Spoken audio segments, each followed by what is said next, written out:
चलिए देखते हैं आज हम NCERT class 10th chapter 3 pair of linear equation in two variables. देखिए ये जो चैप्टर है लीनियर इक्वेशन टू वेरिएबल, पहले हम इसके नाम को समझें और इस चैप्टर में हम क्या बातें पढ़ने वाले हैं ये सारी बातें मैं आपको समझाऊंगा। तो जैसा इस चैप्टर का नाम है पेयर ऑफ लीनियर इक्वेशन, तो लीनियर इक्वेशन क्या होती है, लीनियर इक्वेशन को हम क्या बोलते हैं, क्यों लीनियर इक्वेशन से क्या तात्पर्य है। तो देखिए जैसा हम इंसानों का कुछ ना कुछ नाम है, हमारे नाम हमारी आइडेंटिफिकेशन का काम करती है, तो किसी व्यक्ति की आइडेंटिफिकेशन उसके नाम से होती है। उसी तरह ये जो यदि मैं बात करूं किसी कोऑर्डिनेट्स की कि इसमें ये कोई लाइन और ये लाइन और ये लाइन और ये लाइन, इस तरह कई सारी लाइनें किसी एक सिंगल पॉइंट से पास हो सकती हैं। तो हमने पढ़ रखा है प्रीवियस क्लास में कि किसी एक पॉइंट से infinite number of line can be passes through a single point. तो जब एक सिंगल पॉइंट से इनफाइनाइट लाइनें जा सकती हैं तो उनके आइडेंटिफिकेशन कैसे करेंगे, तो उनके आइडेंटिफिकेशन के लिए उनको पहचानने के लिए हमें जरूरत पड़ी है लीनियर इक्वेशन की। तो लीनियर इक्वेशन क्या होती है, लीनियर इक्वेशन का मतलब है लाइन का ही, जो लाइन ये बनी हुई है, लाइनें यानी जो रेखाएं हैं, इनका जो नॉमिनेशन किया जाएगा वो लीनियर इक्वेशन कहलाएगी। On in two variable format, तो हम पहले समझे कि नंबर टू टाइप्स के होते हैं, number are two types, numbers are two types. कौन कौन से, कांस्टेंट एंड वेरिएबल। क्या होते हैं कांस्टेंट यानी फिक्स्ड नंबर, फिक्स्ड नंबर मतलब जिनकी वैल्यू फिक्स होती है, जैसे कोई भी नेचुरल नंबर 0 1 2 3 4 और -1 -2 -3, ऐसा कोई भी नंबर हम ले लें, ये सभी फिक्स्ड नंबर हैं। मतलब -4 की वैल्यू +4 की वैल्यू +4 ही रहेगी, चाहे वो इस क्वेश्चन में हो या किसी भी क्वेश्चन में हो, चाहे वो यहाँ की बात हो या कहीं की बात हो। +4 को हम +4 ही बोलेंगे, उसको 5 नहीं बोल सकते, उसे 9 नहीं बोल सकते। लेकिन वेरिएबल नंबर क्या कहलाते हैं, not fixed number. Not fixed मतलब जिनकी वैल्यू फिक्स नहीं होती। जैसे हम ये अलजेब्रिक नंबर ABCD से लेकर के XYZ तक के जो भी नंबर लेते हैं सभी वेरिएबल नंबर की श्रेणी में आते हैं। इन वेरिएबल नंबर्स में जैसे हम किसी क्वेश्चन में x लेट किए कि let x equal to something और फिर x का आंसर आता है 8, किसी और क्वेश्चन में x की वैल्यू आती है 6, किसी और क्वेश्चन में x की वैल्यू आती है 0। तो कभी x की अलग अलग वैल्यू है, कभी x को रुपए में निकाला जाता है, कभी x को मीटर में निकाला जाता है, कभी x को सेंटीमीटर में निकाला जाता है या ईयर में निकाला जाता है। तो मतलब ये XYZ जो ऐसे नंबर हैं, ये वेरिएबल नंबर ऐसे नंबर कहलाते हैं जिनकी वैल्यू फिक्स नहीं होती, जिनकी वैल्यू हर क्वेश्चन में अलग अलग होती है, चेंज होती रहती है। तो इस चैप्टर का जैसा कि नाम है pair of linear equation in two variable, मतलब जो लीनियर इक्वेशन बनाई जाएंगी, जो लाइन के इक्वेशन बनाए जाएंगे वो टू वेरिएबल के फॉर्मेट में बनाए जाएंगे। कैसे टू वेरिएबल फॉर्मेट, जैसे मैं बोल दूं आपको कि ax plus by is equal to c, या मैं दूसरी भाषा बोलूं कि a1x plus b1y plus c1 is equal to 0। ये कोई इक्वेशन है, कैसी इक्वेशन है, लीनियर इक्वेशन है, टू वेरिएबल है। अब मैं बात करूं कि यहां पर a1 b1 c1 ये कांस्टेंट नंबर होंगे और जो x और y होंगे ये वेरिएबल नंबर होंगे। हमने प्रीवियस क्लास में क्लास 9th भी पढ़ा था pair of linear equation in two variable, उसमें उसका इंट्रोडक्शन था, काफी नॉर्मल से इंट्रोडक्शन था। उसी बात को हम आगे बढ़ाएंगे और उसी टॉपिक को आगे पढ़ेंगे। तो चलिए देखते हैं पेयर ऑफ लीनियर इक्वेशन में हम क्या क्या बातें सीखने वाले हैं। तो चलिए देखते हैं, सपोज ये एग्जांपल है x - 3y is equal to 6। ये किसका एग्जांपल है, ये एक लीनियर इक्वेशन है, मैं ऐसा कह रहा हूं, और ये ऐसी इक्वेशन है जो लीनियर इक्वेशन है और टू वेरिएबल है। कैसे पता ये लीनियर इक्वेशन और टू वेरिएबल है, जिसमें मेरी बातें ध्यान से सुनेंगे, यदि किसी पॉलिनोमियल इक्वेशन में x की मैक्सिमम पावर 1 हो तो वो लीनियर इक्वेशन कहलाती है। मतलब जब किसी इक्वेशन में, सपोज दैट ये इक्वेशन है और इस इक्वेशन में x की मैक्सिमम पावर, मैक्सिमम याद रखना, मैक्सिमम पावर यदि 1 है, किसी भी अलजेब्रिक एक्सप्रेशन में यदि x की मैक्सिमम पावर 1 है तो वो एक लीनियर इक्वेशन होता है। और यहां पर हम चैप्टर में पढ़ रहे हैं linear equation in two variable, तो यहां पर टू वेरिएबल यूज किए जा रहे हैं, as X and Y. X और वाई दो वेरिएबल हो गए, और इनसे एक्स और वाई से जो इक्वेशन बन रही है वो कहलाएगी linear equation in two variable. तो इस linear equation in two variable में हम इसमें से एक्स और वाई की हेल्प से कैसे लाइन का इक्वेशन निकालेंगे, इस टॉपिक पर हम थोड़ा चर्चा करेंगे। ये एक्सरसाइज 3.1 का इंट्रोडक्शन है, इसे ध्यान से समझेंगे और आपको 3.1 काफी इजी लगेगी। तो मैं बता रहा था कि सपोज क्या है ही, ये लीनियर इक्वेशन है।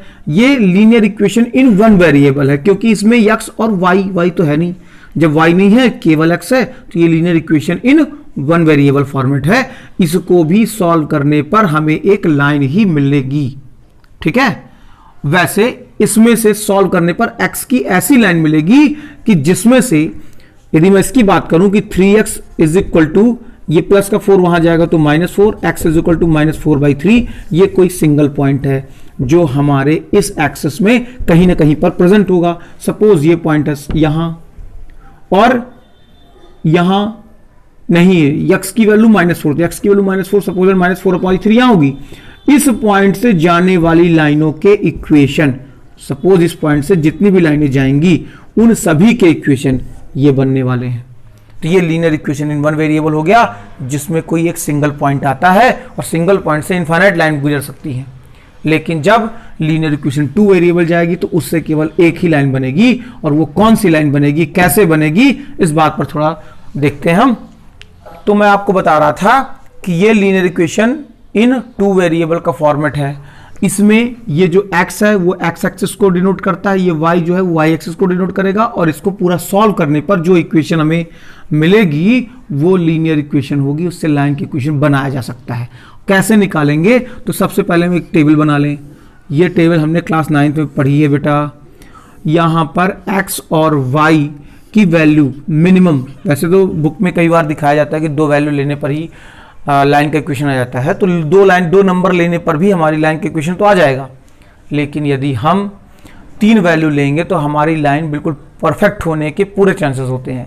2 नंबर लेने पर हो सकता है बच्चे ने कैलकुलेशन गलत कर दिया हो तो उसकी लाइन गलत आ जाएगी। तो हम क्या करें, मिनिमम यहाँ 3 नंबर ले। मैक्सिमम लेने की बात नहीं कर रहे, मैक्सिमम तो जितने ले लो, लेकिन मिनिमम आप 3 ले तो आपकी लाइन परफेक्ट आने वाली है। यहाँ पर x में अपनी मर्जी से कोई भी नंबर फिलअप कर दो। x की वैल्यू अपने मन से लेनी है, कोई जरूरी नहीं कि मैं जो ले रहा हूं वही लेंगे। यदि आप कोई अलग नंबर लेते हैं तो भी वही आंसर आने वाला है। तो मैं आपको यहां पर इस इक्वेशन के अकॉर्डिंग नंबर फिलअप करने की तरीके बता रहा हूं कि पहला नंबर 0 ले लिया हमने, दूसरा नंबर क्या ले लें सर, तो देखिए हम यहां पर जो नंबर दिए गए हैं वो 3 के मल्टीपल है, मतलब 3 की टेबल के नंबर है। तो हम कोशिश ये करें कि यहाँ 3 की टेबल के नंबर ले लें। वैसे यदि 3 की टेबल के नंबर नहीं लेंगे तो कैलकुलेशन थोड़ा खतरनाक सा आ जाएगा, बाकी कोई प्रॉब्लम नहीं होगी। पॉइंट में डेसिमल में आएंगे जो हमें इंडिकेट करने में ग्राफ में काफी प्रॉब्लम होने वाली है। तो कोशिश हम ये करें कि यहां पर x की वैल्यू उन नंबर्स को लिया जाए जिसके यहां मल्टीपल हों। यदि किसी क्वेश्चन में मल्टीपल नहीं है, जैसे मैं बोल दूं x 5x + 2y = कुछ भी 7, अब ये किसी के मल्टीपल नहीं है तो यहां x की वैल्यू कुछ भी ले सकते हैं, x की कोई भी वैल्यू ले लो। लेकिन हमेशा छोटे नंबर लेने से ग्राफ भी छोटा बनेगा, लाइन भी परफेक्ट आएगी, कैलकुलेशन भी छोटे होंगे। ज्यादा बड़े नंबर लेने से कैलकुलेशन बड़ा होगा, ग्राफ बड़ा बनेगा, हो सकता हमारी कॉपी में ना आए, इसलिए हम छोटे नंबर लें। तो मैंने ले लिया 0 और ये 3 की टेबल के मल्टीपल है, तो 3 की टेबल के कोई भी नंबर ले लो। सपोज 3 1 जा 3 एंड 3 2 जा 6 ले लिया हमने, 0 3 6 ले लिया। यदि मैं यहाँ 0 3 6 ना लेता, यहाँ पर 0 1 2 ले लेंगे तो भी आएगा, बस कैलकुलेशन थोड़ा खतरनाक सा होगा। यदि यहाँ निगेटिव नंबर ले लें तो ले सकते हैं, बिल्कुल निगेटिव नंबर भी ले सकते हैं, अपने सुविधा के अनुसार लेना है, आप बिल्कुल ले सकते हैं। तो मैं पुट करूंगा, पुट x = 0 इन इक्वेशन, कौन सी, ये जो इक्वेशन दी गई है x - 3y = 6, x की वैल्यू क्या रखनी है 0 रख दो, 3y = 6 तो -3y = 6, तो y की वैल्यू आ गई 6/-3, 3 2 जा -2, ये y की वैल्यू -2 आ गई। इस बात से हमें ये मिला कि जब x की वैल्यू 0 है तो y की वैल्यू -2 है। आगे देखें, x का अगला नंबर क्या ले सकते हैं 3, तो अगेन पुट कर दो, अगेन पुट करें x = 3, तो रखो, चेक करो। ये तो हमने एग्जाम्पल के लिए लिया था, इसको रफ कर देते हैं। तो x इज इक्वल टू 3 ले लो, पुट करो, put x is equal to 3 रखो, कहाँ x minus 3y is equal to 6 में, x की value 3 minus 3y is equal to 6, तो minus 3y is equal to 6 minus 3, तो minus 3y is equal to 3, तो y की value 3 upon minus 3, तो -1, y की वैल्यू -1 आ गई। ये -1 हमने पुट कर दिया यहाँ पर। अब क्या 6 भी रख दें। यदि कभी आपको ऐसा लगे कि हमें 2 ही नंबर आने पर हम इसकी परफेक्ट वैल्यू निकाल सकते हैं तो बिल्कुल निकाल सकते हैं, लेकिन यहां पर सपोज मैंने 2 ही पॉइंट लिए और 2 पॉइंट लेने से यहां हमने प्लस माइनस को चेक नहीं किया, हमारा दिमाग पूरी तरह से डाइवर्ट नहीं हो पाया, हम कहीं और पहुंच गए, तो यहां पर सपोज y की कुछ और वैल्यू आ गई, हमने ध्यान नहीं दिया, ये -3 यहां ले जाकर माइनस हमने प्लस कर दिया, तो 6 और 3 9 हो गया और यहाँ -3 आ जाता है कि +3 आ जाता, तो यहाँ 3 रख देते, फिर लाइन तो अलग चली जाएगी। लेकिन यदि हम 3 वैल्यू लिए हैं तो तीसरी वैल्यू भी हमारे अनुसार चलेगी, तो जब हम वहाँ पॉइंट पुट करेंगे, जैसे हम अब ये देखेंगे तो आपको पूरी बातें समझ में आएंगी। तो x की वैल्यू 6 ले लो बेटा, तो x minus 3y is equal to 6, तो 6 minus 3y is equal to 6, तो minus 3y is equal to 6 minus 6 plus का है 6, यहाँ जाएगा माइनस का 6 होगा, तो minus 3y is equal to 0, तो y की वैल्यू इस बार 0 आ गई। अच्छा, यदि हम यहाँ -3 0 ले जाएंगे तो 0 तो आ जाएगा, लेकिन y 0 एक ऐसा नंबर है जो नेगेटिव पॉजिटिव दोनों में भी 0 ही रहेगा, उसको नेगेटिव पॉजिटिव को कोई असर नहीं पड़ने वाला है। अब हम इस लाइन का, इस ग्राफ का, इस लीनियर इक्वेशन का ग्राफ बनाएंगे। देखो कैसे बनाएंगे, हम देखें यहाँ पर ये x एक्सिस है, हमने पिछले साल पढ़ा है, इसको एब्सेसा बोला जाता है, ये y एक्सिस, इधर माइनस x लिख सकते हो, -y, यहाँ ऑरिजिन 0 0। हम देखें x की मैक्सिमम वैल्यू हमारी आई है 6, तो x में 6 तक के नंबर लेने जरूरी है, 1 1 2 3 4 5 एंड 6। दूसरी बात, यहाँ जो नंबर लेंगे, वैसे तो ये ग्राफ पेज का काम है, इसे ग्राफ पेज में ही शो करें, ग्राफ पेज लें और उसमें इक्वल डिस्टेंस पर ये नंबर लेने हैं। लेकिन यदि ग्राफ पेज अभी यहाँ अवेलेबल नहीं है तो मैं आपको इजीली तरीके से समझा रहा हूँ कि इनके बीच के जो डिफरेंस लें बेटा, वो बिल्कुल सेम लें, मतलब सेम इंटरवल में लें। यहाँ 1 2 3 4 5 6 -1 -2 -3 -4 -5। कई बार बच्चों को लगता है कि यहाँ 6 तक के नंबर लिए गए हैं, यहाँ -5 तक के नंबर लिए गए, यहाँ 6 तक के और यहाँ भी -5 तक के, तो ऐसा कोई पैटर्न नहीं है कि हमें कहाँ तक के नंबर लेने, हमें नंबर वहाँ तक के लेने जहाँ तक के नंबर हमारे टेबल में मौजूद हैं। तो x में 6 तक के नंबर है तो हमने x में 6 तक के नंबर ले लिए, y में -2 से बड़ा कोई नंबर है नहीं, -2 से छोटा कोई नहीं है, 0 से बड़ा नहीं है, तो 0 से -2 के बीच के नंबर लेने अनिवार्य थे, बाकी नंबर अपने स्वेच्छानुसार है। अब देखें इसकी वैल्यू पुट करो, x में 0 तो y में -2, चले आओ, x में 0 y में -2 कहाँ, यहाँ पॉइंट है, फिर 3 पे -1 तो x में 3 y पे -1 कहाँ है, ये यहाँ है, और 6 पे 0 तो यही पॉइंट, 6 पे 0 मतलब x पे 6 और y पे 0, तो x पे 6 तो यहीं पर है लेकिन y यहाँ पर 0 है। इन तीनों पॉइंटों को मिलाती हुई एक लाइन बना दें हम with the help of scale, और ये जो सीधी सी लाइन बन रही है इसी लाइन का नाम है x minus 3y is equal to 6, यानी ये इक्वेशन है x minus 3y is equal to 6, ये लाइन का नाम है। इनकी हेल्प से हम फाइंड क्या करेंगे चैप्टर्स में, ये लीनियर इक्वेशन 2 वेरिएबल की हमें जरूरत क्यों पड़ गई मैथमेटिक्स में, तो हम देखेंगे बेटा कि मैथमेटिक्स में लगभग जो एल्जेब्रिक एक्सप्रेशंस थी, जो अननोन क्वांटिटी फाइंड करने वाली बात थी, जैसे राम की एज समथिंग है, श्याम की एज समथिंग है, और दोनों की एजों के बीच में रिलेशन दिया जाता था, ऐसे क्वेश्चनों को हम लीनियर इक्वेशन 2 वेरिएबल की हेल्प से आसानी से निकाल सकते हैं। इसमें कई सारे अभी हम क्वेश्चन पढ़ेंगे, चैप्टर पढ़ेंगे वाला, ये चैप्टर काफ़ी इंटरेस्टेड चैप्टर है और ये बच्चों को नंबर दे के जाता है, ये बिल्कुल कठिन से चैप्टर नहीं है। इसमें हम लीनियर इक्वेशन यानी लीनियर इक्वेशनों को सॉल्व करने के कई तरीके पढ़ेंगे, उन तरीकों पर बातें करेंगे। चलिए आगे देखते हैं एक्सरसाइज 3.1। चलिए देखते हैं एक्सरसाइज 3.1 का first question.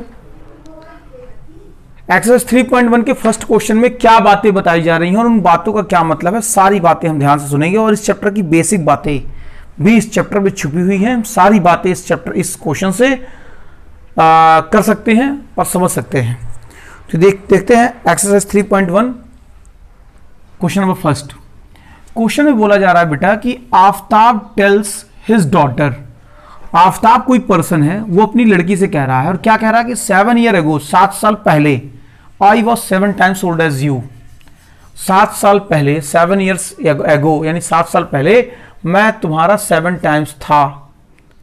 3 years from now, आज से 3 साल के बाद, I shall be 3 times as old as you will be, और 3 साल के बाद मैं तुम्हारा 3 गुना हो जाऊंगा। इस बात को हम लीनियर इक्वेशन चैप्टर से, यानी लीनियर इक्वेशन इन 2 वेरिएबल के फॉर्मेट में कैसे करेंगे, ये सारी बातें देखते हैं। काफी आसान लगेगा आपको, ध्यान से समझें बस। देखिए, इसमें 2 व्यक्ति हैं, एक आफ्ताब है और एक उसकी डॉटर है। हमें दोनों की एज फाइंड करनी है। वैसे तो क्वेश्चन में ये लिखा है कि इसको ग्राफिकली रिप्रेजेंट करो और एल्जेब्रिकली, मतलब इसकी इक्वेशन बनानी हो और इसका ग्राफ बनाना है, लेकिन मैं आपको इस क्वेश्चन में ग्राफ बनाना भी सिखाऊंगा, इक्वेशन बनाना भी सिखाऊंगा, और उसका सोल्यूशन कैसे फाइंड करते हैं ये भी बताऊंगा। तो थोड़ा कंसंट्रेट माइंड से आप मेरी बातें पूरी तरह से सुने। तो क्या लिखा हुआ है, आफ्ताब टेल हिज डॉटर, तो हमें 2 लोगों की जरूरत है, एक आफ्ताब की और एक उसकी डॉटर की। तो पहले हम आफ्ताब को ले लें और उसकी डॉटर को ले लें। तो लेट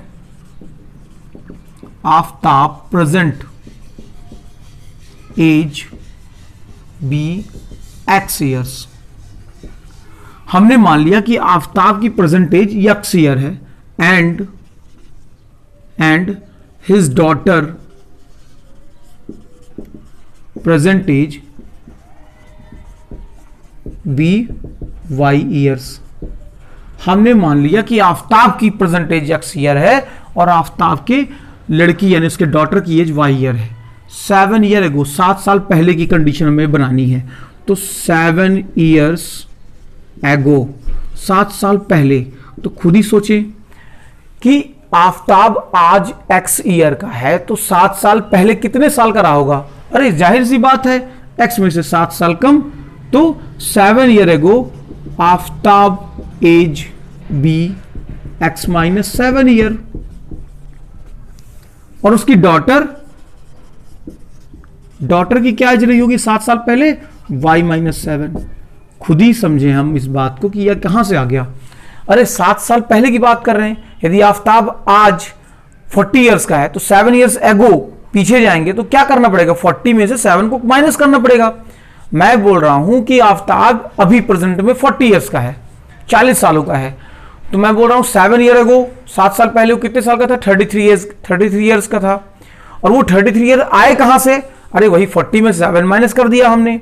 मैंने बोला उसकी लड़की कितने साल की थी, तो सपोज उसकी लड़की 15 इयर्स की है, तो 7 साल पहले कितने साल की रही है? तो हमने बोल दिया 8 ईयर की थी। तो ये दिमाग तो लगा ली, लेकिन आया कहां से? वो 15 में से ही हमने 7 माइनस किया। तो इसीलिए हमने आफ्ताब की प्रेजेंटेज x ईयर लिया है, तो उसके डॉटर की यदि y लिया है, तो 7 साल पहले दोनों की एज में 7 ईयर्स का कम कर दिया जाएगा। और क्वेश्चन में क्या बोला गया है? तो अकॉर्डिंग टू क्वेश्चन क्या बोला जा रहा है कि आफ्ताब की age 7 times a daughter age. Aftab की एज अपनी लड़की की 7 टाइम्स है, मतलब आफ्ताब कितने का है? x माइनस 7, और लड़की कितने की है? 7 into Y minus 7। Bracket open करें तो x minus 7 is equal to, अंदर मल्टीप्लाई तो 7y माइनस 7 जा 49। अरेंज कर दो, सभी x y यानी वेरिएबल नंबर्स को एक तरफ कर दें, कांस्टेंट नंबर को चेंज कर दें। तो x ये प्लस का 7y तो माइनस 7y, ये माइनस 49, और ये प्लस का 7 यहाँ जाए, माइनस का 7 है यहाँ गया तो प्लस का 7 बन गया। तो ये आ गया x minus 7y is equal to, दोनों को माइनस कर दिए, क्या आ गया? माइनस 42। ये आ गई हमारी इक्वेशन फर्स्ट, मतलब आफ्ताब ने जो कंडीशन बताई उसके अकॉर्डिंग लड़की की एज और आफ्ताब की एज में ये रिलेशन आ रहा। अब आगे चलते हैं दूसरी कंडीशन पर। दूसरी कंडीशन क्या बोल रही है? 3 इयर्स फ्रॉम नाउ, आज से 3 साल के बाद। तो 3 इयर्स फ्रॉम नाउ, आज से 3 साल के बाद। तो आज से 3 साल के बाद आफ्ताब कितने साल का हो जाएगा? तो आफ्ताब की एज कितनी हो जाएगी 3 साल के बाद? अरे आज वो x का है तो 3 साल के बाद x प्लस 3 ईयर का हो जाएगा। और उसकी डॉटर की एज क्या हो जाएगी? डॉटर की एज आज वो y ईयर्स की है तो 3 साल के बाद y प्लस 3 ईयर्स की हो जाएगी। और क्वेश्चन में क्या लिखा है कि 3 साल के बाद मैं तुम्हारा 3 टाइम्स हो जाऊंगा। फिर से आफ्ताब बोल रहा है, क्या बोल रहा है? अकॉर्डिंग टू क्वेश्चन अगेन भाई, क्वेश्चन क्या बोला जा रहा है कि आफ्ताब की एज 3 टाइम्स हो जाएगी डॉटर एज की। तो आफ्ताब कितने साल का है बेटा? x+3 का, 3 इंटू डॉटर कितने साल की हो चुकी है? y+3 की। ब्रैकेट ओपन करें तो ये x+3 is equal to 3y+9। Arrange करो इसको तो x minus 3y, minus 3y कहां से आ गया सर? अरे ये पॉजिटिव 3y यहां आएगा तो निगेटिव हो जाएगा। ये 9, ये प्लस का 3 तो यहां माइनस का 3 हो गया। तो x minus 3y is equal to 6, equation second. बात को समझें, हमें क्वेश्चन में क्या दिया है?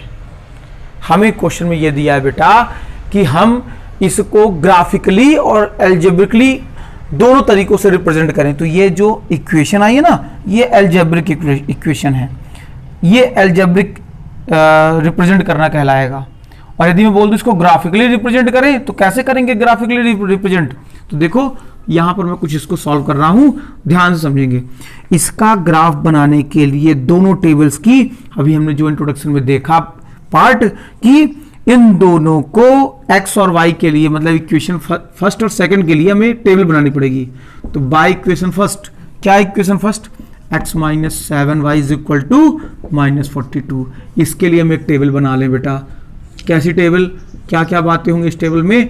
तो इसमें x और y के 3 नंबर अपने मन से रखने हैं, कोई भी, लेकिन हम यहां देखें क्या ये नंबर किसी खास नंबर के मल्टीपल है। तो हमने देख लिया कि ये 7 के मल्टीपल है, तो यहाँ 7 की टेबल से रिलेटेड नंबर रख लें।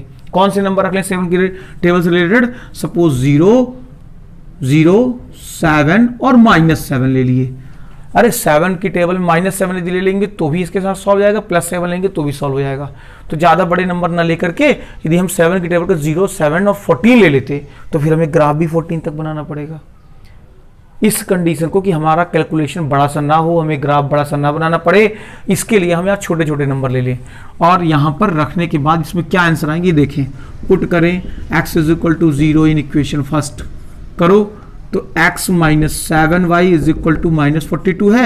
x की value 0 minus 7y is equal to -42, तो ये -7y, तो y की वैल्यू 0 तो खत्म, कहानी खत्म हो गई, -7 यहाँ जाएगा तो -42 अपॉन -7, 7 6 42, तो ये y की वैल्यू 6 आ गई।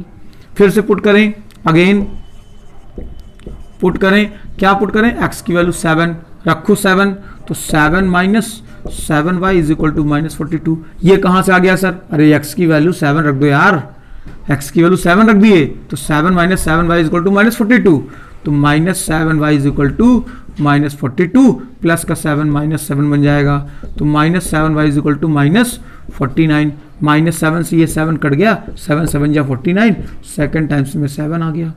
फिर से रख दो, क्या रखेंगे इस बार हम? अरे x की वैल्यू -7 रखेंगे, पुट करो तो -7 minus 7y is equal to -42, minus का 7 यहाँ गया, +7 बन गया, तो -7y is equal to -42 plus का 7, तो ये आ गया बेटा -7y इज इक्वल टू, दोनों को माइनस कर दिया हमने, क्या आ गया?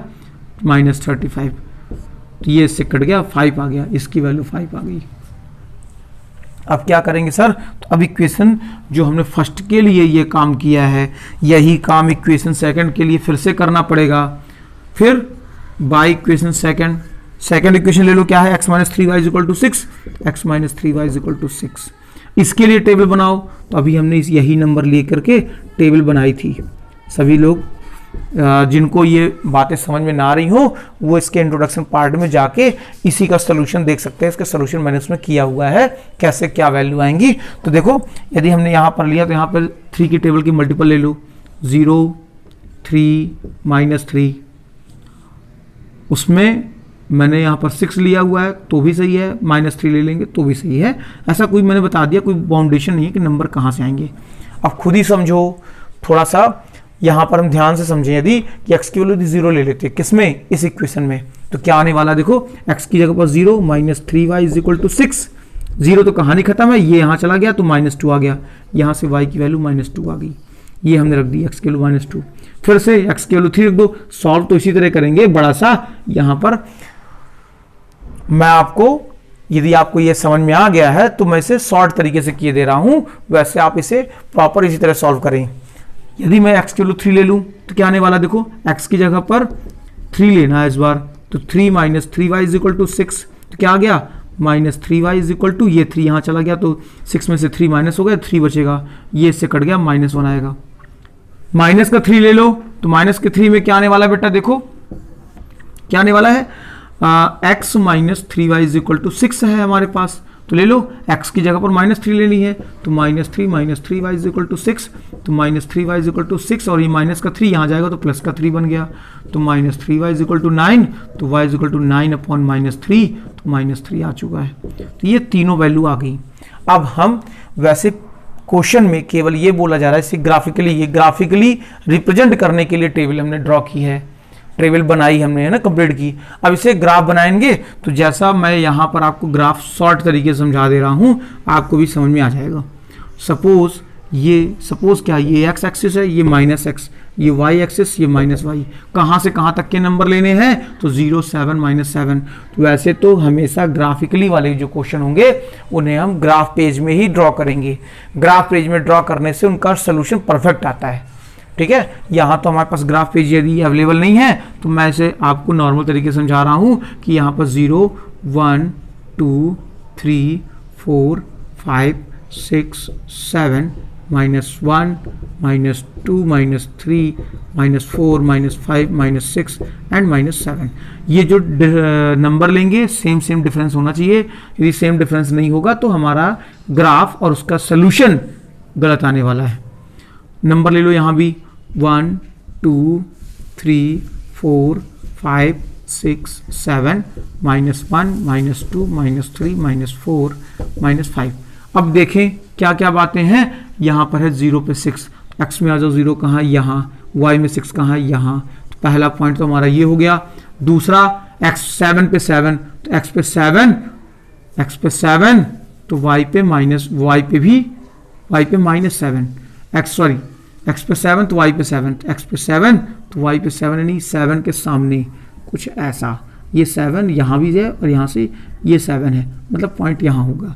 -7 पे 5, x पे -7 कहाँ है, x पे -7 कहाँ, ये है, x पे -7, तो y में 5 कहाँ बेटा, y में 5 कहीं यहाँ है। इन तीनों को मिला दिया हमने, कौन से तीनों पॉइंटों को, इनको। ये कौन सी लाइन है, ये पहली वाली इक्वेशन जो हमारी थी उसकी लाइन है। क्या है इक्वेशन का नाम, x -7 y is equal to -42। दूसरी इक्वेशन देखें, दूसरी इक्वेशन क्या है, 0 पे -2, तो x पे आ जाओ 0, y पे -2 कहीं यहाँ होगा। 3 पे -1, तो x पे 3, तो y पे -1 कहाँ होगा, यहाँ कहीं होगा। फिर -3 पे 3, तो x पे -3 कहाँ है, यहाँ, और y पे -3 कहाँ है, यहाँ। तो -3 और -3 के सामने इनको भी मिला दिया हमने। और ये स्ट्रेट लाइन, ये लाइनें कहीं ना कहीं जाके एक दूसरे को कट करेंगी। जहां भी कट करेंगी वहां पर जो इनका इंटरसेक्शन पॉइंट होगा उसी से हम x और y, यानी x यानी आफ्ताब और y यानी उसके डॉटर की एज फाइंड कर सकते हैं। यदि यहाँ पर क्वेश्चन में, हालांकि पूछा नहीं गया है, क्वेश्चन में केवल ये लिखा है कि इसको हम एल्जेब्रिकली रिप्रेजेंट करें और उसका ग्राफ ड्रॉ करें, तो ग्राफिकली हमने रिप्रेजेंट कर दिया है। लेकिन यदि क्वेश्चन में कुछ बातें ये दी जाती कि आफ्ताब और उसके डॉटर की दोनों की एज फाइंड करो, तो हम एज कैसे फाइंड करते बेटा, अरे एज फाइंड करने के लिए ये लाइन कहीं और आगे जाती, फिर ये लाइन भी कहीं और जाती, और जहां आपस में ये लाइनें एक दूसरे को इंटरसेक्ट करती, उस पॉइंट से x की वैल्यू देखते तो आफ्ताब की एज, उस पॉइंट से y की वैल्यू देखते तो उसके डॉटर की एज आ जाती। मतलब इस क्वेश्चन को यदि हम इससे सोल्यूशन निकालना चाहते हैं तो ये, हालांकि ये क्वेश्चन ऐसा है ही नहीं, ये इस क्वेश्चन में तो केवल इतनी बातें पूछी गई हैं, लेकिन जब हमें आगे के क्वेश्चनों में इसके सोल्यूशन निकालने होंगे तो वहां पर हम कंडीशन ऐसे अप्लाई करेंगे कि ये लाइन जहां कहीं भी जाके आपस में एक दूसरे को इंटरसेक्ट करेंगी,